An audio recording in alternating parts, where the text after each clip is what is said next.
الشیطان الرجیم بسم اللہ الرحمن الرحیم السلام علیکم ورحمۃ اللہ وبرکاتہ۔ مہمان مقرر جو بریلی شریف سے تشریف لائے ہیں حضرت مولانا کمال مصطفیٰ زرعی صاحب جو فارغ جامعہ الازہر مصر ہیں، حضرت مولانا اولیاء حسینی صاحب، حضرت مولانا تجمل احمد صاحب کامل جامع نظامیہ، حضرت مولانا طیب مومن صاحب، حضرت مولانا ڈاکٹر سید ولی حسینی قادری صاحب، جناب پاشا بھائی صاحب، متعلقہ مجلس اتحاد المسلمین کے رکن اسمبلی جناب کوثر محی الدین صاحب، مجلس اتحاد المسلمین کے معزز صدر و معتمدین، اراکین بلدیہ، معزز حاضرین اکرام، میں زیادہ دیر آپ کے درمیان میں نہیں رہوں گا کیونکہ مجھے اور بھی دوسری مصروفیات ہیں۔ میں صرف چند منٹ میں اپنی بات مکمل کر کے یہاں سے رخصت ہو جاؤں گا، کیونکہ الحمدللہ علماء کرام کے بصیرت افروز خطابات کو آپ کو سننا ہے۔ میں آپ سے صرف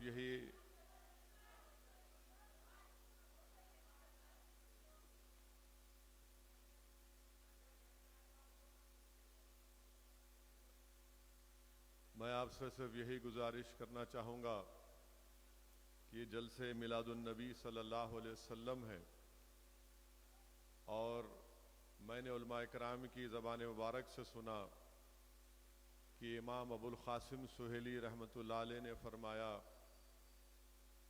کہ شیطان 4 مرتبہ چیخ مار کر رویا۔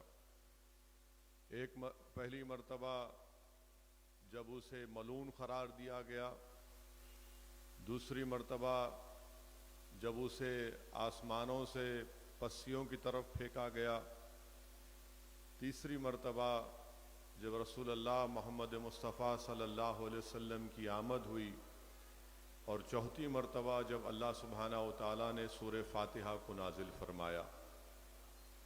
میرے عزیز دوستوں اور بزرگوں، علماء کرام کی زبانوں سے اور ان کی تحریروں سے میں نے یہ پڑھا کہ حضرت شاہ ولی اللہ رحمۃ اللہ علیہ اپنی کتاب در السمین میں لکھتے ہیں، اپنے والد حضرت شاہ عبد الرحیم رحمۃ اللہ علیہ کے بارے میں لکھتے ہیں کہ حضرت شاہ عبد الرحیم رحمۃ اللہ علیہ ماہ ربیع الاول میں جشن میلاد النبی منعقد کرتے تھے، اور وہ غریبوں میں کھانا کھلاتے تھے۔ ایک مرتبہ ایسا ہوا کہ شاہ علیہ کے پاس پیسے نہیں تھے، تو شاہ عبد الرحیم رحمۃ اللہ علیہ نے، شاہ ولی اللہ لکھتے ہیں اپنے والد کے بارے میں کہ انہوں نے اس 2 آنے سے بھنے ہوئے چنے خریدے اور انہوں نے اس کو غریبوں میں تقسیم کیا۔ تو اللہ کے رسول صلی اللہ علیہ وسلم کا رات میں شاہ عبد الرحیم رحمۃ اللہ علیہ کو خواب میں دیدار ہوا، اور شاہ ولی اللہ لکھتے ہیں کہ آپ کے والد نے محمد مصطفیٰ صلی اللہ علیہ وسلم کو خواب میں دیکھا کہ اللہ کے رسول صلی اللہ علیہ وسلم تشریف فرما ہے، اور آپ کے سامنے وہ بھنے ہوئے چنے رکھے ہوئے ہیں جو شاہ عبد الرحیم نے غریبوں کو دیے تھے۔ تو اللہ کے رسول صلی اللہ علیہ وسلم یہ فرماتے ہیں کہ عبد الرحیم، تم نے یہ بھنے ہوئے چنے غریبوں میں بانٹ کر بڑا اچھا کام کیا۔ وہیں پر میں نے علماء اکرام کی تحریروں سے پڑھا کہ حاجی امداد اللہ مہاجر مکی رحمۃ اللہ علیہ، جو بانی جامع نظامیہ حضرت انوار اللہ شاہ فاروقی رحمۃ اللہ علیہ کے پیر و مرشد بھی ہیں، وہ رسالہ فیصلہ حفظ مسئلہ میں لکھتے ہیں کہ فقیر میلاد کی محفل میں شرکت بھی کرتا ہے، میلاد کی محفل کا انعقاد بھی کرتا ہے، تاکہ اس کو اللہ سبحانہ و تعالیٰ اپنے فیوز و برکات سے نوازے۔ تو مبارکباد کے مستحق ہیں یہ استقبالیہ کمیٹی کے اراکین، جو بڑی ذمہ داری کے ساتھ برسوں سے اس جلسے کا انعقاد عمل میں لا رہے ہیں۔ وہیں پر اگر آپ جامعہ نظامیہ نے ایک کتاب کی اشاعت عمل میں لائی جس کا نام مکارکم الحفاظات، جس میں جامعہ نظامیہ کی ایک طرف سے یہ کتاب اشاعت عمل میں لائی گئی، جس میں لکھا گیا، علماء جامعہ نظامیہ بیٹھے ہوئے ہیں، وہ میری اس بات کا تصدیق کریں گے، جس میں یہ لکھا گیا کہ اللہ سبحانہ و تعالیٰ نے ایک عقیق کی خوبصورت قندیل پیدا کی اور اس میں محمد مصطفیٰ صلی اللہ علیہ وسلم کے نور کو بنا کر اس میں رکھا۔ مانے نور میں رسول اللہ صلی اللہ علیہ وسلم کی شکل وہی تھی جو دنیا میں تھی۔ اس کے بعد اللہ سبحانہ و تعالیٰ نے تمام روحوں کو جمع کیا۔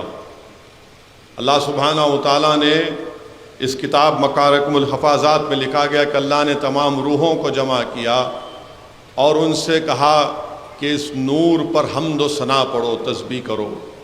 وہ تمام روحیں اس قندیل کے اطراف پھرتی تھیں، اور اس کتاب میں نے پڑھا کہ جس نے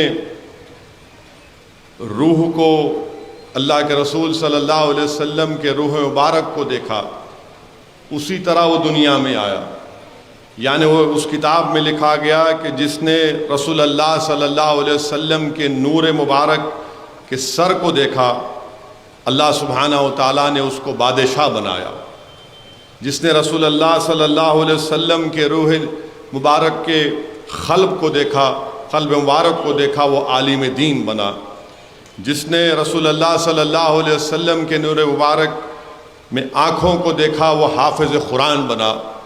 جس نے رسول اللہ صلی اللہ علیہ وسلم کے اس نور مبارک کو، اس روح نے پیشانی مبارک کو دیکھا، وہ امیر اور عادل بنا۔ جس نے اس نور مبارک کے کانوں کو دیکھا، وہ صاحب اقبال بنا۔ جس نے نور مبارک کے رسول اللہ صلی اللہ علیہ وسلم نور مبارک کے بازوؤں کو دیکھا، وہ مجاہد دیکھا۔ مگر جس نے دیکھا اور بے ادبی سے دیکھا، اللہ نے اس کو کافر اور یہود اور نصارہ بنا کر دنیا میں بھیجا۔ تو میرے عزیز دوستوں اور بزرگوں، اس لیے ہم تمام علماء کرام اپنے بات کے ذریعے ہم تمام سے اس بات کی تلقین کرتے ہیں کہ وہ رسول اللہ صلی اللہ علیہ وسلم کی سنت پر عمل کریں، قرآن پر عمل کریں، اور رسول اللہ صلی اللہ علیہ وسلم سے محبت کریں۔ اور محبت ادب سے آتی ہے، صرف محبت زبان سے ادا کرنے سے محبت نہیں ہوتی ہے، محبت ادب سے آتی ہے۔ اس لیے حدیث شریف میں آیا کہ حضرت علی رضی اللہ تعالیٰ عنہ روایت فرماتے ہیں کہ اللہ کے رسول صلی اللہ علیہ وسلم نے ارشاد فرمایا، اپنی اولاد کو 3 چیزیں سکھاؤ: اپنے رسول صلی اللہ علیہ وسلم سے محبت، اہل بیت سے محبت، اور ان کو قرآن کی تعلیم دو، کیونکہ جو قرآن کے حفاظ ہوتے ہیں وہ قیامت کے دن صرف اس کے سائے میں رہیں گے، یعنی اللہ کے سائے میں رہیں گے، جس دن کسی کا سایہ نہیں ہوگا سوائے اللہ سبحانہ و تعالیٰ کے۔ علماء کرام نے اللہ کے رسول صلی اللہ علیہ وسلم کی حدیث مبارک ہم تمام کے سامنے رکھتے ہیں کہ اللہ کے رسول صلی اللہ علیہ وسلم نے فرمایا حدیث شریف میں کہ جو رسول اللہ صلی اللہ علیہ وسلم پر 1 مرتبہ درود السلام پڑھتا ہے، اللہ سبحانہ و تعالیٰ اس پر اپنی 10 رحمتوں کو نازل کرتا ہے، اللہ اس کے 10 درجات کو بلند کرتا ہے، اللہ سبحانہ و تعالیٰ اس کے 10 گناہوں کو معاف فرماتا ہے۔ پھر اس کے بعد علماء کرام نے تحریر فرمایا کہ اللہ سبحانہ و تعالیٰ یہ کہتا ہے کہ جس نے اللہ کی اطاعت کی اس نے رسول کی اطاعت کی۔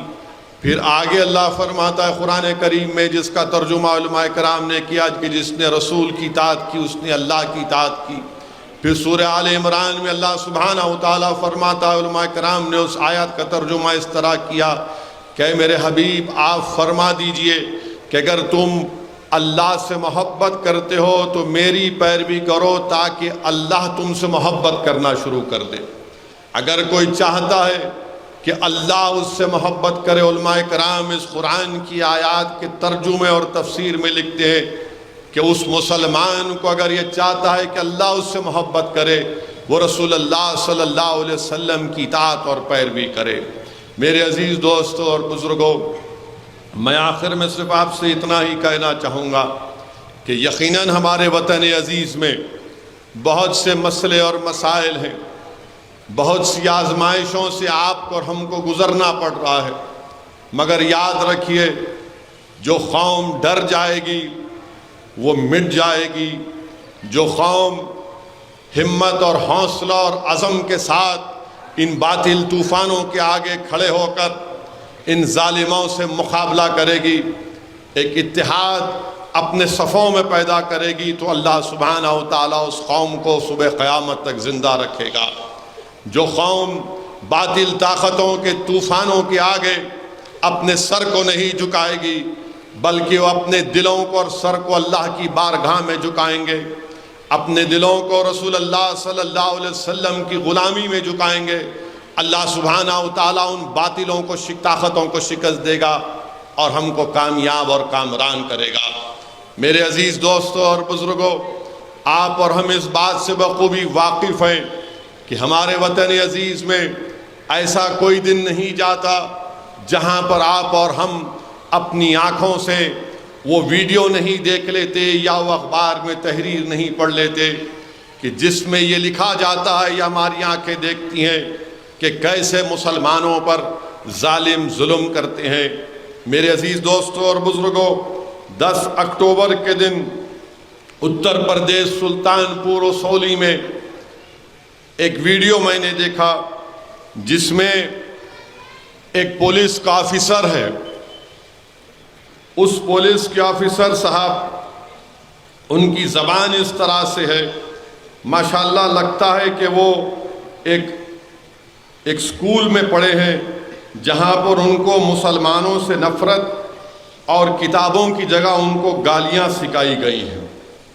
وہ پولیس آفیسر صاحب کیا کہتے ہیں کہ چن چن کے ماروں گا، مٹی میں ملا دوں گا اور ان کے گھر بلڈوزر سے گریں گے، جو بھی نرنے ہوگا یعنی فیصلہ ہوگا آپ کے ہت میں ہوگا یعنی آپ کے حق میں ہوگا۔ ہم یہ پوچھنا چاہ رہے پولیس آفیسر صاحب سے کہ ایک واقعہ کیا ہے؟ واقعہ یہ ہے کہ جلوس جا رہا تھا 10 اکتوبر کی رات کو اور مسجد کے سامنے ہمیشہ باجا بجایا جاتا ہے، بلکہ میں نے ایک کتاب میں پڑھا تھا کہ شاید وہ RSS کے بانی تھے یا پھر گلوالکر تھے جو اپنی کتاب میں لکھے کہ انہوں نے شروع کیا تھا RSS کے بانی نے کہ مسجد کے سامنے جاؤ اور جلوس نکالو اور ڈھول بجاؤ۔ RSS کے بانی نے لکھا ہک ڈیور نے کہ جب لوگ ڈر رہے تھے اس زمانے میں ڈھول بجانے تو وہ خود اپنے گلے میں ڈھول ڈال کر بجانا شروع کر دیا مسجد کے سامنے۔ تو اس وقت سے RSS کی کوشش رہی اور اس مسجد کے سامنے یہی ہوا، اور اس کے بعد آپ جانتے ہیں کہ تم یہ مت بجاؤ، تم چیخیں مت مارو، نعرے مت مارو، پتھرم بازی ہوئی، اور اس کے بعد مسجد کی بے حرمتی کی گئی۔ اسولی میں ایک محمد ساگر صاحب کے گھر کو لوٹا گیا اور 50 لوگوں پر مقدمہ عائد کیا گیا، اور ماشاءاللہ سے پورے مقدمے سے مسلمانوں پر عائد ہوئے، اور وہاں پر کوئی جاتا نہیں اس مسجد کو دیکھنے کے لیے بھی، کیونکہ سلطان پور اتر پردیش میں۔ بلکہ میں تو چاہوں گا کہ آپ لوگ وہ پولیس آفیسر کی زبان سنیے تاکہ دنیا کو معلوم ہو جائے کہ کس طرح کی زبان وہ پولیس آفیسر استعمال کر رہے ہیں، اور لوگ یہ بھی دیکھ لیں کہ جو لوگ مجلس پر اور اسد الدین اویسی پر الزام لگاتی ہیں کہ اویسی بھڑکاؤ بھاشن دیتا ہے، آپ سنیے وہ معزز پولیس آفیسر کی زبان کو، اور اس کے بعد آپ خود سمجھ جائیں گے۔ بلکہ آپ کو ان کی زبان سنانے سے پہلے یہ بتانا ضروری سمجھتا ہوں کہ ہر پولیس والا یہ حلف لیتا ہے۔ کیا حلف لیتا ہے؟ کہ میں حلف پختہ طور پر حد لیتا ہوں کہ میں بھارت اور قانون کے ذریعے قائم کردہ بھارت کی آئین کے ساتھ ایمان اور سچی وفاداری رکھوں گا، کہ میں بھارت کی خود مختاری اور سالمیت کو برقرار رکھوں گا، اور یہ کہ میں اپنے دفتر کے فرائض و وفاداری سے انجام دوں گا، ایمانداری اور غیر جانبداری سے کام کروں گا۔ اب آپ اس محترم کے تقریر کے الفاظ سنیے، دیکھیے۔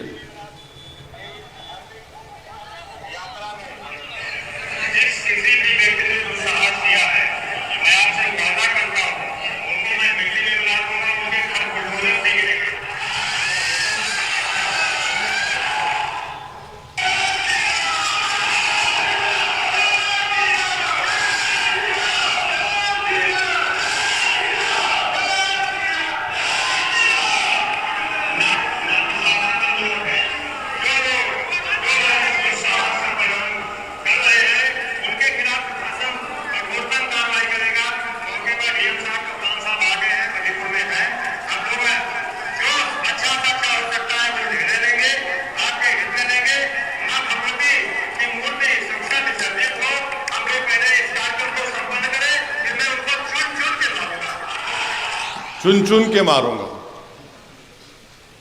مانے ہم کیا کوئی گاجر مولی ہیں؟ نہیں، یہ ہو رہا ہے، یہ ہو رہا ہے۔ اس پر بھارت کے پردھان منتری کچھ نہیں بولیں گے، اتر پردیش کے مکھیہ منتری کچھ نہیں بولیں گے، چن چن کر ماروں گا۔ یعنی جو لوگ مسجد میں جا کر بے حرمتی کیے، چن چن کے ماروں گا، مٹی میں ملا دوں گا، ان کے گھر بلڈوزر سے گریں گے، جو بھی نرنے ہوگا آپ کے حق میں ہوگا۔ یہ پولیس کا کام ہے کیا؟ کہ جو مسجد میں گھس کر تباہ کیے، جو محمد ساگر صاحب کے گھر کو لوٹے، ان کو کیا کریں گے آپ؟ جنہیں ساگر صاحب کے گھر کو لوٹا، جنہوں نے مسجد کو، اصولی کی مسجد کو جلایا، ان کو کیا پھول کا ہار پہنائیں گے؟ یہ ہمارے وطن عزیز میں ہو رہا ہے۔ اور پھر 12 تاریخ کو گروگرام میں بھورا کلا گاؤں میں 2013 میں ایک مسجد بنائی گئی۔ بارش ہوئی تو چھت بنا رہے تھے، دن میں 200 لوگ آ کر گڑبڑ کیے، پھر رات میں 4 لوگ عشاء کی نماز پڑھ رہے تو اندر گھس کے ان 4 لوگوں کو مارا اور پیٹا۔ اب بتائیے آپ، یہ دلی سے 40 منٹ کے فاصلے پر یہ بھورا کلا گاؤں ہے۔ لوگ مجھے بدنام کرتے ہیں کہ ویسی اپنی تقاریر، میرے بھائی میں تو یہ آپ کر رہے ہیں، آپ کی حکومت ہے ہریانہ میں، اتر پردیش میں آپ کی بی جے پی کی سرکار ہے، اور اس طرح سے وہاں پر برتاؤ کیا جا رہا ہے۔ اور پھر کہتے ہیں کہ نہیں، سب کا ساتھ، سب کا وکاس، سب کا وشواس، سب کا، یعنی کہاں سب کا ساتھ، کہاں سب کا وشواس، کہاں سب کا وکاس۔ ایک پولیس کا عہدیدار وردی میں کھڑے ہو کر کہہ رہا ہے کہ چن چن کے ماروں گا، مٹی میں ملا دوں گا۔ جو مسجد گروگرام میں بنائی گئی، اس میں گھس کر 200 لوگ گھس کر مسجد کی بے حرمتی کرتے ہیں۔ میرے عزیز دوستوں اور بزرگوں، یہ واقعات ہمارے ملک میں روز رونما ہو رہے ہیں، اور میڈیا بہت کم دکھاتا ہے، اور جب میڈیا دکھاتا ہے تو کہتا ہے کہ نہیں وہ مسلمان گڑبڑ کیے تھے، مسلمان ایسا کیے تھے۔ اصولی میں سلطان پور میں اب تک کوئی نہیں گیا۔ میں اس لیے کہہ رہا ہوں اس جلسے میں کہ تاکہ کم سے کم سلطان پور اصولی کے اس رہنے والوں کو معلوم ہو جائے کہ دنیا گنگی اور بہری نہیں ہے، ابھی ایک دیوانہ باقی ہے جو تمہارے ظلم کی داستان کو عوام میں اور دنیا کے سامنے رکھتا آیا اور رکھتا رہے گا، اور ہم غلط کو غلط کہیں گے۔ پولیس کا آفیسر کا کام یہ نہیں ہے کہ وہ کسی بھی ایک سمودائے کی، ایک مذہب کی طرفداری کرے، وہ انصاف کا کام کرے۔ مسلمان غلطی کرتا، مسلمان پر کیس بک کرو، کوئی غیر مسلم کرتا اس پر کیس بک کرو، مگر ایک طرفداری کرنا یہ کون سی لا اینڈ آرڈر کی پالیسی ہے؟ کیا یہ مسلمانوں میں عدم تحفظ نہیں پیدا کرتا ہے؟ کیا یہ مسلمانوں میں اس بات کا پیغام نہیں دیتا کہ تمہاری جان کی، تمہاری مسجد کی کوئی قیمت نہیں ہے؟ میرے عزیز دوستوں اور بزرگوں، اسی لیے ہم کو اور آپ کو اپنی صفوں میں اور اتحاد کو مضبوط کرنا ہے،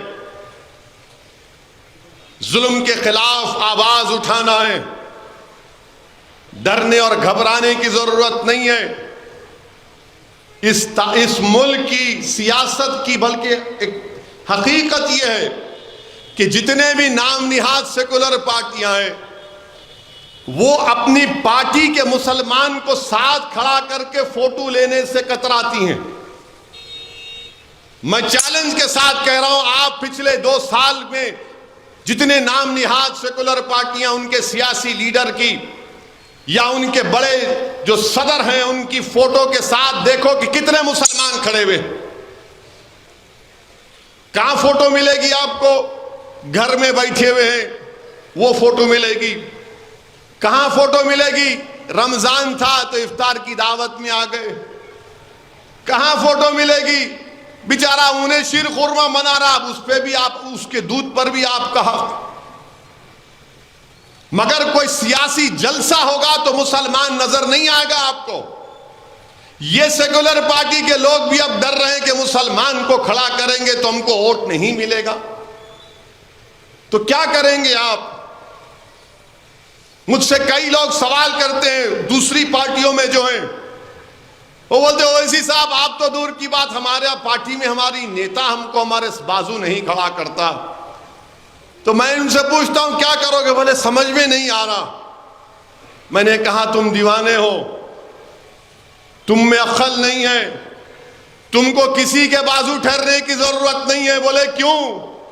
بولے ارے ہم ان کی امت ہیں، ہم رسول اللہ صلی اللہ علیہ وسلم کی امت ہیں، اور اللہ کے رسول صلی اللہ علیہ وسلم کی سیرت، آپ کی حیات مبارکہ ہمارے سامنے ہے کہ جب طائف کا سفر ہوا تو اللہ کے رسول صلی اللہ علیہ وسلم کو اپنے ہی خون میں نہانا پڑا۔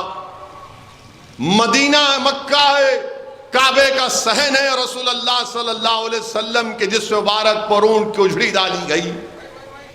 احد کا میدان ہے، دندان مبارک شہید ہوتے ہیں، خندق کھودی جا رہی ہے، اور اللہ کے رسول صلی اللہ علیہ وسلم کے جسم پر ایک نہیں 2 پتھر ہیں۔ میرے عزیز دوستوں اور بزرگوں، اسلام کی تاریخ کا اگر تم مطالعہ کرو گے تو ہم کو ایسے واقعات ملیں گے جس سے ہمارے حوصلے پست نہیں ہوتے بلکہ حوصلے بلند ہوتے ہیں۔ ان واقعات کو پڑھنے کے بعد عشق نبوی صلی اللہ علیہ وسلم میں اور اضافہ ہوتا ہے۔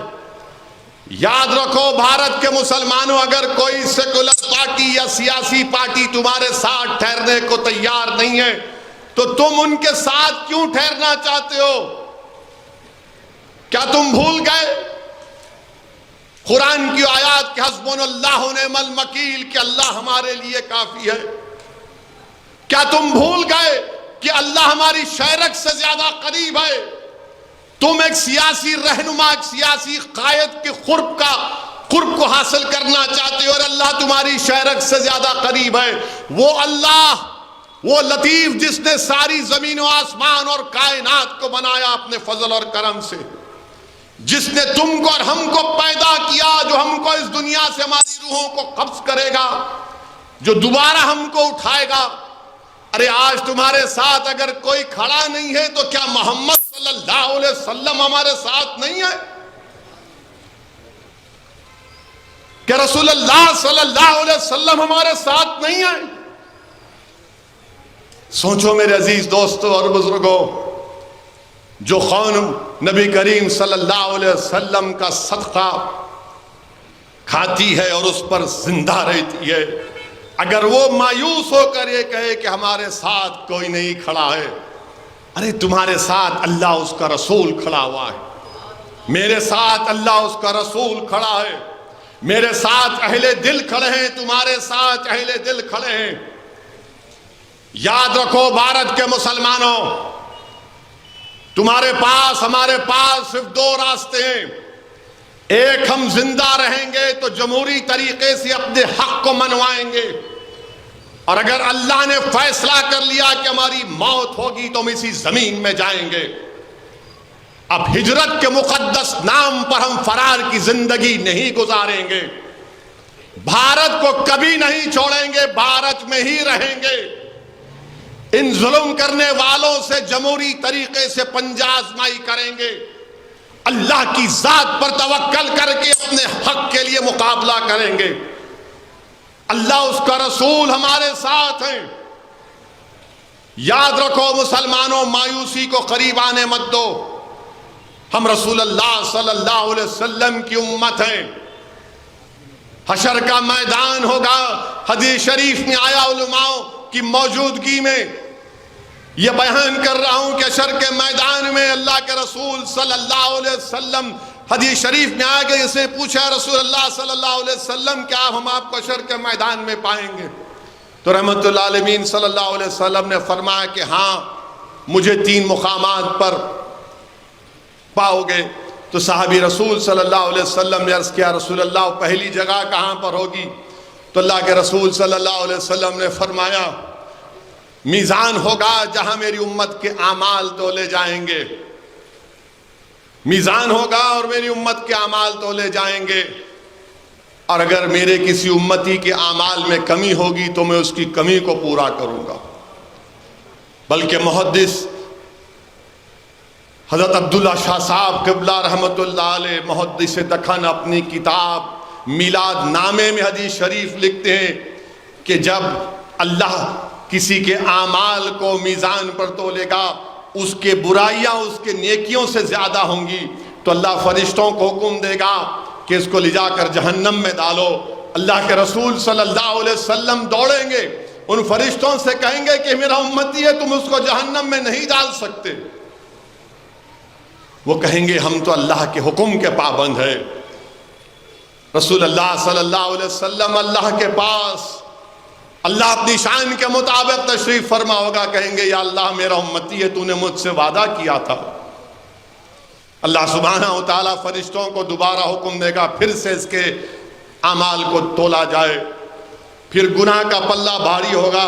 اللہ کے رسول صلی اللہ علیہ وسلم ایک چھٹی اس کے نیکیوں کے پلڑے میں رکھیں گے، وہ کاغذ کا ٹکڑا رسول اللہ صلی اللہ علیہ وسلم جب رکھیں گے تو اس کے نیکیاں بڑھ جائیں گے۔ وہ شخص اتنا خوش ہوگا پکار کر کہے گا کہ آپ کون ہیں؟ آپ کون ہیں؟ کیسے برے وقت میں آپ نے مجھے بچا لیا جہنم سے، آپ کون ہیں؟ شاید وسد الدین اویسی ہوگا۔ رسول اللہ صلی اللہ علیہ وسلم فرمائیں گے میں وہ ہوں جس پر دنیا میں تم نے مجھ پر درود و سلام پڑھتا تھا، اس درود و سلام کی برکت کی وجہ سے آج اللہ تجھے نجات دے رہا ہے۔ وہ چھٹی کیا ہے وہ پوچھے گا تو رحمت العالمین صلی اللہ علیہ وسلم فرمائیں گے وہ درود ہے جو تم مجھ پر دنیا میں بھیجتا تھا۔ پھر صحابی پوچھیں گے یا رسول اللہ وہ دوسری جگہ کون سی ہوگی؟ تو اللہ کے رسول صلی اللہ علیہ وسلم فرمائیں گے کہ حشر کے میدان میں میری امت پیاسی ہوگی، میں حوض کوثر پر رہوں گا اور اپنی امت کی پیاس کو بجھاؤں گا۔ پھر صحابی پوچھیں گے یا رسول اللہ صلی اللہ علیہ وسلم وہ تیسری جگہ کون سی ہوگی؟ تو رسول اللہ صلی اللہ علیہ وسلم فرمائیں گے، ارشاد فرمائیں گے کہ پل صراط ہوگا، جبریل امی اپنے پر بچھائے ہوں گے اور میں اللہ سے دعا کروں گا کہ رب سلم، یا اللہ سے دعا کریں گے رسول اللہ یا اللہ کہ میری امت کو سلامتی سے گزار دے۔ تو اسی پر کسی عاشق نے خوب کہا کہ رضا پل سے وش کرتے گزریے کہ ہے رب سلم صدائے محمد۔ میرے عزیز دوستوں اور بزرگوں، اسی لیے میں آپ سے عرض کر رہا ہوں کہ اپنے حوصلوں کو بلند رکھو، ڈرنے اور گھبرانے کی ضرورت نہیں ہے۔ کوئی تمہارے ساتھ ٹھہرے یا نہ ٹھہرے، ارے انسان نہیں ٹھہرا، انسان کیا کرے گا؟ اللہ ہمارے ساتھ، اللہ ہمارے ساتھ ہے۔ حسبنا اللہ ونعم الوکیل، اللہ ہمارے لیے کافی ہے۔ انسان ٹھہر کر بھی کیا کر سکتا ہے؟ اگر میرے مقدر میں لکھا جا چکا ہے تو اللہ پر کامل یقین رکھنا، اللہ اس کا رسول صلی اللہ علیہ وسلم ہمارے ساتھ۔ یہ سرزمین اولیاء اللہ کے آستانوں سے بھری پڑی ہے، اور ہر سلسلہ آپ کو کہتا ہے کہ فنا فی اللہ، فنا فی الرسول، فنا فی الشیخ۔ میرے عزیز دوستوں اور بزرگوں، ہم دین کو مضبوطی سے تھام لیں، دین پر چلیں۔ آج ہمارے ملک میں سپریم کورٹ کا ایک فیصلہ آیا جس میں کہا گیا، مختلف 2 فیصلے آئے۔ ایک جج صاحب نے حجاب کے اوپر، ایک جج صاحب نے ایک فیصلہ دیا، دوسرے جج صاحب نے ایک اور فیصلہ دیا۔ تو 3.5 گھنٹے آج ماشاءاللہ ٹی وی پر ہم کو بٹھایا گیا، اور سوالات تو ہم سے ہی ہوتے ہیں۔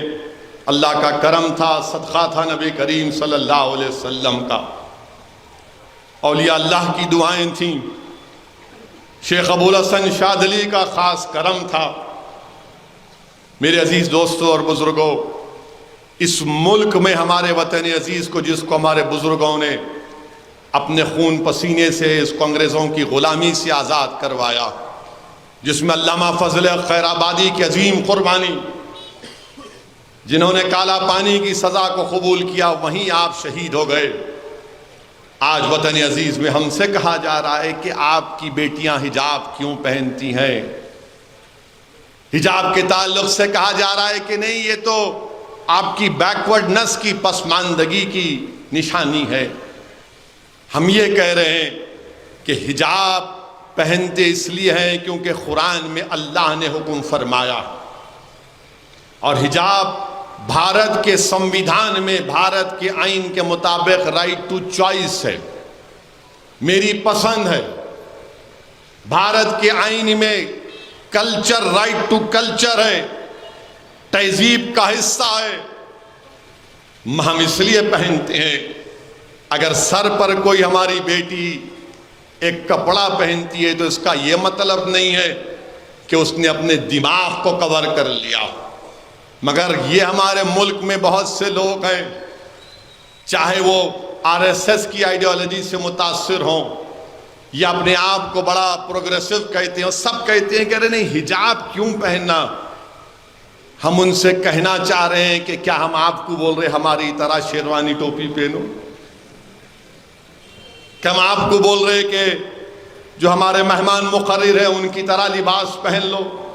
آپ لباس پہنو، جو لباس آپ کو پہننا ہے پہنو، مگر ہماری بیٹیاں پہنتی ہیں، ہماری بچیاں پہنتی ہیں تو آپ کو بڑی تکلیف۔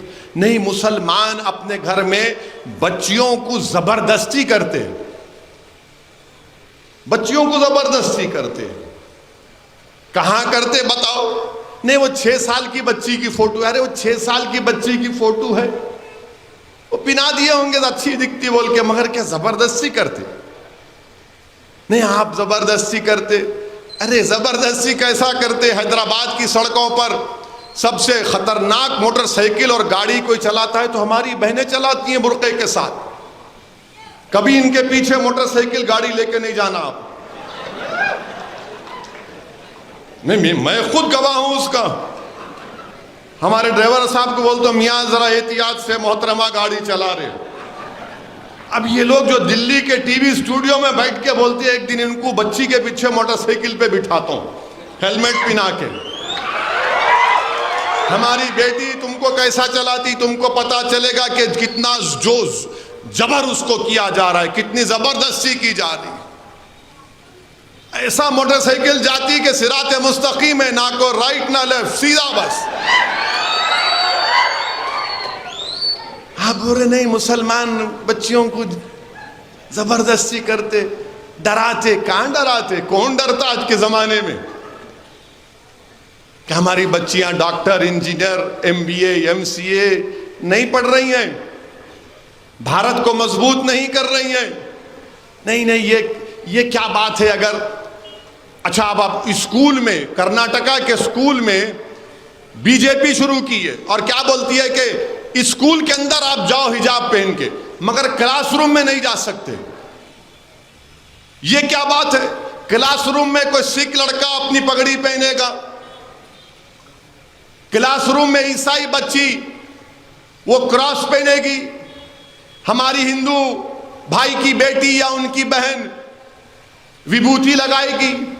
مگر یہ اب 4 اسکول کو گئے، ایک عیسائی ایک سکھ، ایک ہماری ہندو بیٹی، ایک مسلمان کی بیٹی، 3 کلاس روم میں چلے گئے، 3 کلاس روم میں چلے گئے، چوتھی کے بارے نہیں حجاب اتارو۔ اب ان 3 پر کیا سوچتے ہوں گے مسلمانوں کے بارے میں؟ یہ 14-15 سال کے بچیاں ہیں، یہ بچے ہیں، یہ ملک کا مستقبل ہے، بھارت کا مستقبل ہے۔ وہ تینوں سمجھیں گے کہ نہیں یہ ہم سے کمتر ہے، اس لیے اس سے کہا جا رہا ہے حجاب اتارو، اس لیے اس سے کہا جا رہا ہے حجاب اتارو۔ میرے عزیز دوستوں اور بزرگوں، یہ ظلم نہیں ہے تو کیا ہے بتائیے آپ؟ بھارت کا آئین میں ہم کو اختیار ہے، کیا بھارت کے فنڈامنٹل رائٹ اسکول کی گیٹ کے اوپر ختم ہو جاتے؟ نہیں ختم ہوتے۔ میرا فنڈامنٹل رائٹ، بنیادی حق باقی رہتا ہے۔ میں پہلے بھی کہا، آج بھی کہہ رہا ہوں، بہت سے لوگوں کو تکلیف ہوئی، پیٹ میں درد ہوا، دل میں تکلیف ہوئی، راتوں میں نیند نہیں آئی جب میں نے کہا تھا کہ انشاءاللہ تعالی میری زندگی میں نہیں تو میری زندگی کے بعد ایک دن اس ملک کی وزیر اعظم ایک حجاب پہننے والی مسلمان لڑکی بنے گی، اور انشاءاللہ بنے گی، آپ دیکھنا۔ ان کو بڑی تکلیف ہوئی ہے، ایسا بولتے، میں کیوں نہیں بولنا، میرا خواب ہے، برائی کیا ہے اس میں؟ مگر آپ کہہ رہے نہیں حجاب کیوں پہنتے؟ حجاب نہیں پہننا نا، پھر کیا پہننا؟ بکنی پہننا، وہ بھی پہنو آپ، میرے کو اختیار، آپ کو اختیار ہے، آپ کا کام ہے، میں میرا کام کرتا ہوں۔ آخر کیوں چاہتے ہیں آپ کہ میری بیٹی حجاب نکال دیں؟ آخر کیوں چاہتے ہیں آپ کہ میں داڑھی نہ رکھوں؟ آخر کیوں چاہتے ہیں آپ کہ میرے پر اسلام اور مسلمانوں کی تہذیب باقی نہ رہے؟ اور آپ کو معلوم کہ باکسنگ فیڈریشن یہ قانون بنا دیا کہ اگر کوئی باکسنگ کرتی ہے عورت، وہ حجاب پہن کے باکسنگ کا میچ لڑ سکتی ہے، باکسنگ کا۔ باسکٹ بال کھیلتی ہے تو حجاب پہن کے باسکٹ بال کھیل سکتی ہے۔ یہ انہوں نے نہیں کہ کیوں پہنتے؟ ارے میری بیٹی پہنتی ہے، اس کا اختیار ہے، آپ کو کیوں تکلیف؟ آپ جو چاہے پہنو نا، میں جو چاہے پہنتا ہوں۔ نہیں، آپ پہنیں گے تو دوسروں پہ اثر، کچھ بھی اثر نہیں ہوتا۔ اگر ایک مسلمان ایک ہندو بچی کی تہذیب کو دیکھے گا، سمجھے گا، ایک ہندو بیٹی مسلمان کی تہذیب اور مذہب کو سمجھے گی، ایک عیسائی ایک مسلمان کی تہذیب کو سمجھے گا، مسلمان عیسائیوں کی تہذیب کو سمجھے گا، ایک سکھ ہندو عیسائی اور مسلمان کی تہذیب کو سمجھے گا، یہ ملک طاقتور ہوگا۔ سب بولتے ہیں مل کے رہو، کیسا مل کے رہیں گے جب ایک دوسرے کو نہیں پہچانیں گے؟ جب معلومات ہوں گی ایک دوسرے کے بارے میں تو سمجھوتا ہوگا اور بھارت طاقتور ہوگا۔ یہی بچے کل اس ملک کے لیڈر بنیں گے، اس ملک کو لے کر آگے بڑھیں گے۔ اس ملک کا مستقبل یہ اسکول کے بچے ہیں آج، مگر آپ ان سے ہی کہہ رہے ہیں حجاب نہیں پہن۔ آج ایک سپریم کورٹ کے جج صاحب نے کہا، انہوں نے کہا کہ مسلم لڑکیوں کو رائٹ ٹو چوائس ہے۔ انہوں نے کہا کہ مسلم لڑکی جب گھر میں حجاب پہنتی ہے، گھر کے باہر حجاب پہنتی ہے، تو اسکول میں کیوں نہیں پہنے گی؟ یہ اس کی ڈگنیٹی کا مسئلہ ہے، یہ اس کی پریویسی کا مسئلہ ہے۔ جسٹس دھولیا صاحب نے کہا، جسٹس دھولیا صاحب نے کہا کہ یہ مسلمان بچیوں کے تعلق سے کہا کہ کچھ نہیں ہے سوائے چوائس کے، یعنی آپ کی پسند ہے۔ آرٹیکل 14 اور 19 کا حوالہ دیا، مگر جو ٹی وی پر لوگ بیٹھتے ہیں ان کو نہ آرٹیکل 14 کی فکر، نہ 19 کی فکر، نہ چوائس کی فکر، نہ کلچر کی فکر، نہ رائٹ ٹو پرائیویسی کی فکر۔ نہیں، آپ نہیں پہننا۔ تم یاد رکھو، ہم جب تک اللہ ہم کو زندہ رکھے گا ہم اپنے مذہب پر چلیں گے، کیونکہ بھارت کا سنویدھان ہم کو اس بات کی اجازت دیتا ہے۔ ہم تمہارے بولنے پر اپنے بچوں کی حجاب نہیں نکالیں گے، ہم تمہارے بولنے پر داڑیاں نہیں کٹائیں گے، ہم تمہارے ظلم کے آگے اپنی تمام تہذیب کو قربان نہیں کریں گے۔ میں B J P R S S کے لوگوں سے کہنا چاہ رہا ہوں کہ رشیا تھا، سوویت یونین تھا، ازبکستان تاجکستان، قزاقستان، یہ تمام اس وقت کے سوویت یونین میں تھے۔ میں نے مولانا خالد سیف اللہ رحمانی کے سفر نامے میں پڑھا، جب وہ ازبکستان گئے تو انہوں نے لکھا کہ آج سے 20-25 سال پہلے اگر کوئی بھارت سے ازبکستان جاتا تو کہتے تھے کہ ہم کو تم بھارت سے کچھ مت لاؤ، ایک قرآن کی کاپی لا کے دو، ایک قرآن کی کاپی لا کے دو، کیونکہ وہاں پر سوویت یونین میں تمام چیزوں پر پابندی لگ گئی تھی۔ آج کمیونزم ختم سوویت یونین میں، وہی بخارا، امام بخاری کی سرزمین، وہ شاہ نقشبند کی سرزمین، آج وہاں پر مدرسے آباد ہیں، وہاں مدرسے آباد ہیں۔ تو آپ کے فیصلوں سے کوئی فرق نہیں پڑے گا۔ ہماری بیٹیاں اپنی مرضی سے حجاب پہنتی تھی، پہنتی رہیں گی انشاءاللہ، کیونکہ بھارت کا آئین، بھارت کا سنویدھان اجازت دیتا ہے۔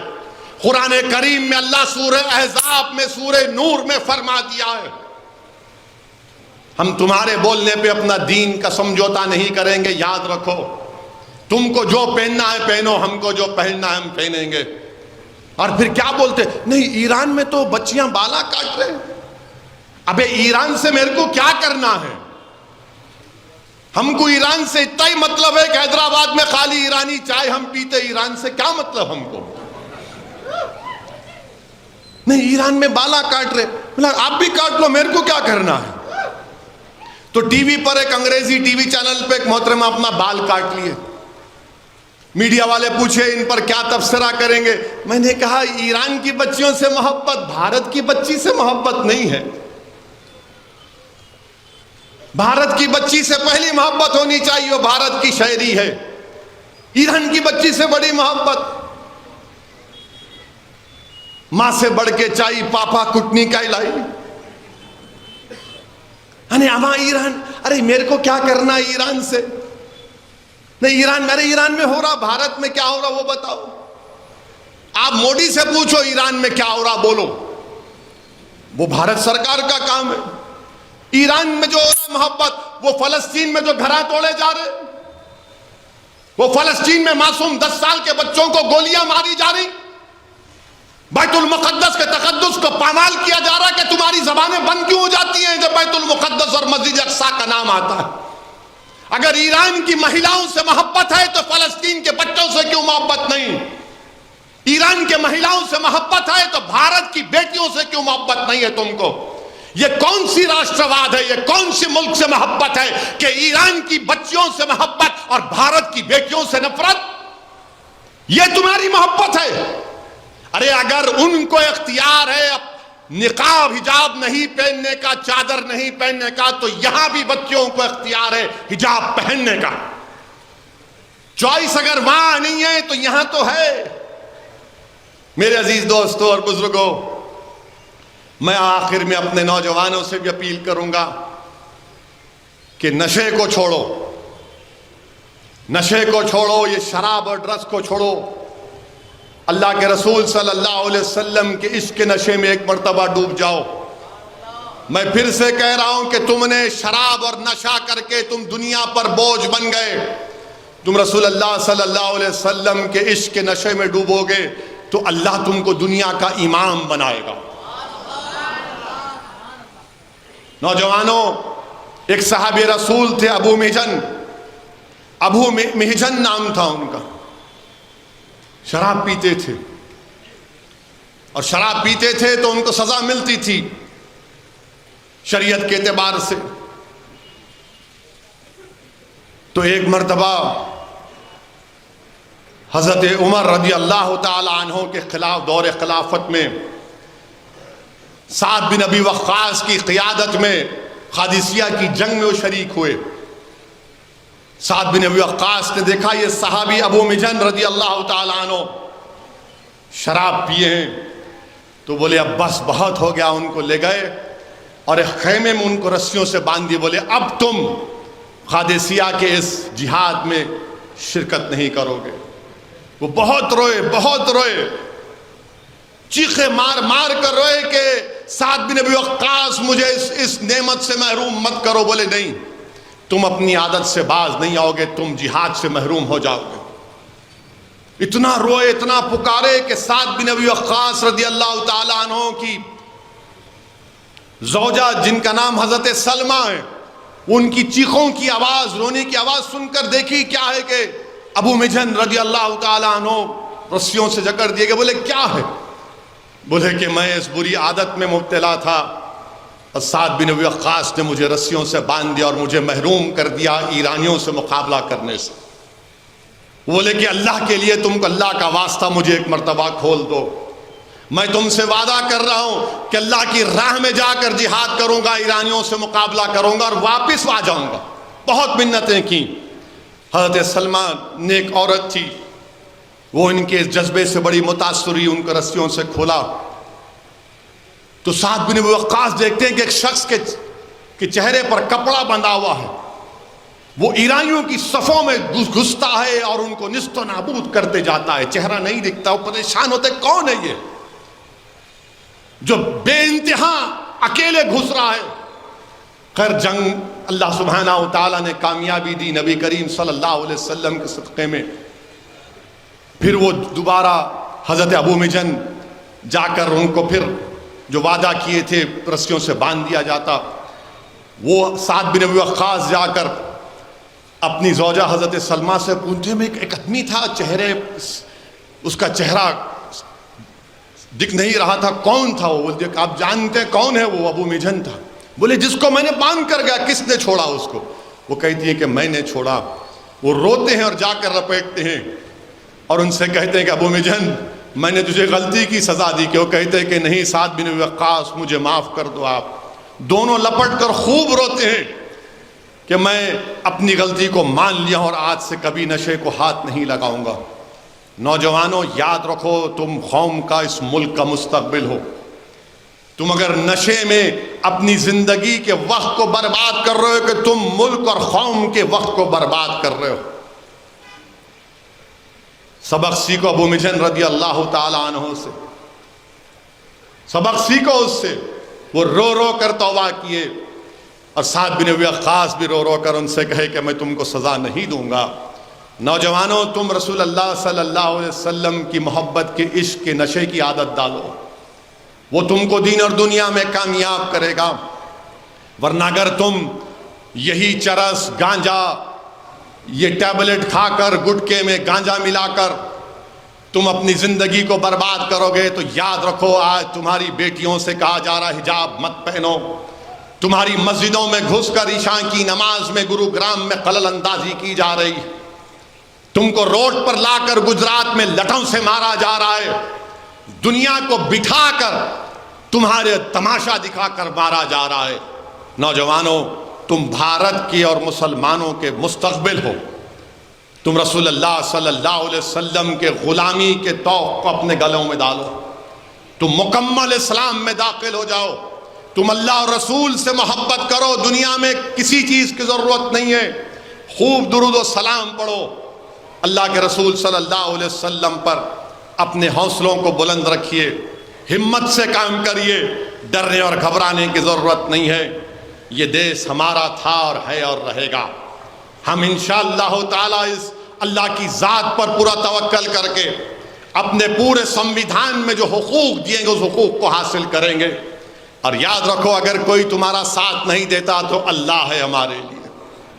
اللہ پر یقین رکھو, اللہ پر کامل یقین رکھو. کوئی کہے گا کہ کون تمہارے ساتھ ہے, تم اکیلے ہو. یقیناً مجھے بھی احساس ہوتا ہے کہ بعض وقت کون ہے اس امت مظلومہ کے لیے. تو دل میں اچانک آواز آتی ہے کہ دیوانے کہ اللہ اس کا رسول تیرے لیے کافی نہیں ہے. تو میرے عزیز دوستو یہی چند گزارشات مجھے آپ تک کہنا تھا. میں معذرت چاہتا ہوں کہ علماء کرام کی موجودگی میں میں نے اپنی بات کو رکھا. وآخر الدعوانا الحمدللہ رب العالمین.